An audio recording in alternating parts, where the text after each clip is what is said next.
Отож, Україна звернулася до польської поліції та вимагає знайти і притягнути до відповідальності усіх, хто розсипав зерно із вантажівок.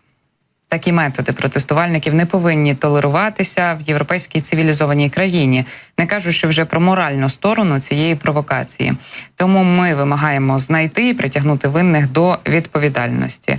Я знаю, що наша держава прекрасно розуміє, як комунікувати таку ситуацію, але я все ще вважаю, що дуже важливою тут є реакція від українського президента, від міністра закордонних справ. Чому?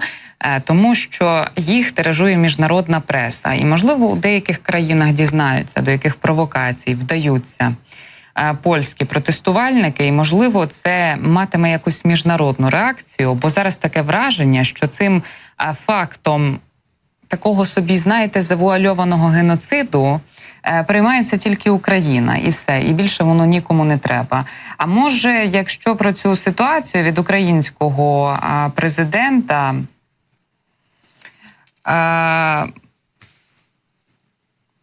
розтиражували би в різних країнах, і, можливо, реакція від Єврокомісії була би трохи сильніша, ніж та, яку ми маємо на зараз.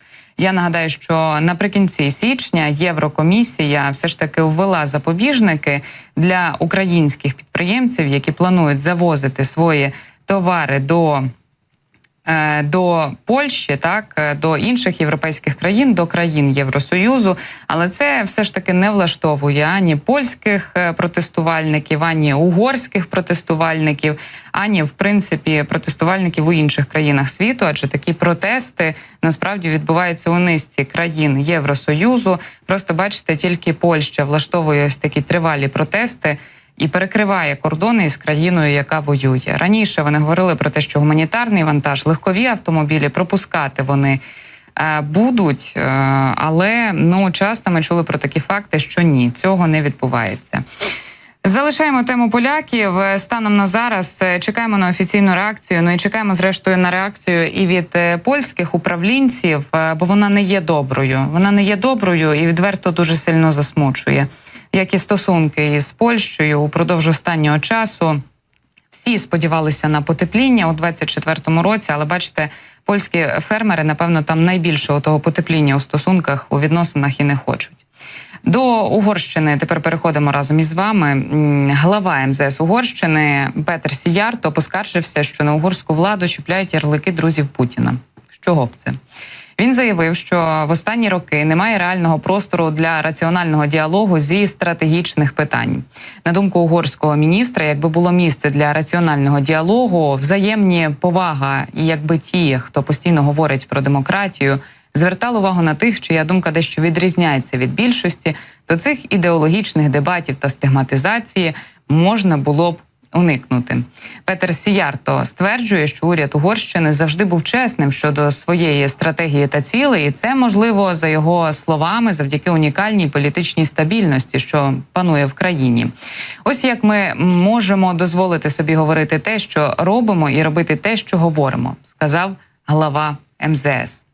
Керівник американського фонду «Центр допомоги Україні» у США тим часом подарував главі МЗС Угорщини Сіярто фрагменти російського танка, знищеного під час битви за Київ.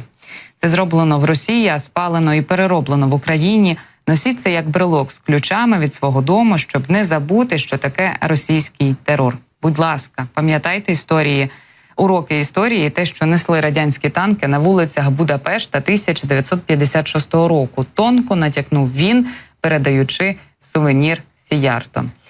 Тим часом Віктор Орбан, угорський прем'єр, схоже, з такими образами геть не згідний. Він напередодні заявив, що Україну треба залишити буферною зоною між Росією і Заходом, надавши певні безпекові гарантії, але не приймаючи у ЄС чи НАТО. Слухаємо.